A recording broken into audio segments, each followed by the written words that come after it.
প্রতিদিনের মতোই মানুষ জীবনের প্রয়োজনে পথে নামে। কেউ কর্মস্থলে যাচ্ছে, কেউ দোকান সামলাচ্ছে, কেউ বা পরিবারের জন্য বাজার করছে।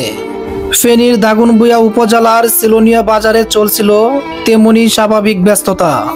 কিন্তু হঠাৎ এক মুহূর্তের অসতর্কতা, বেপরোয়া গাড়ির গতি সেই স্বাভাবিক দৃশ্যপটকে রূপ দিল এক নির্মম ট্র্যাজেডিতে। মহিপাল থেকে ছেড়ে আসা নোয়াখালীগামী সুগন্ধা পরিবহনের একটি বাস দ্রুত গতিতে চলছিল। হঠাৎ বৃষ্টির কারণে রাস্তা পিচ্ছিল হয়ে গেলে চালক সিলোনিয়া বাজারে এসে বাসটির নিয়ন্ত্রণ হারান।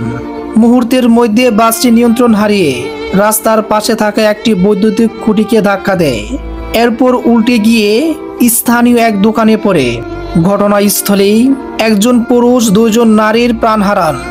গুরুতর আহত হন আরও অনেকে।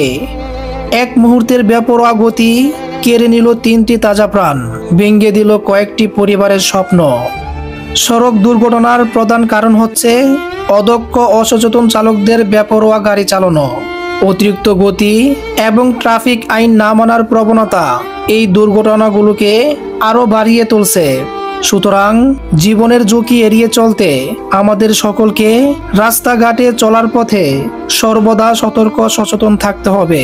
কারণ সামান্য ভুল, এক মুহূর্তের অসাবধানতায় জ্বলে যেতে পারে আমাদের প্রিয়জনের হাসি।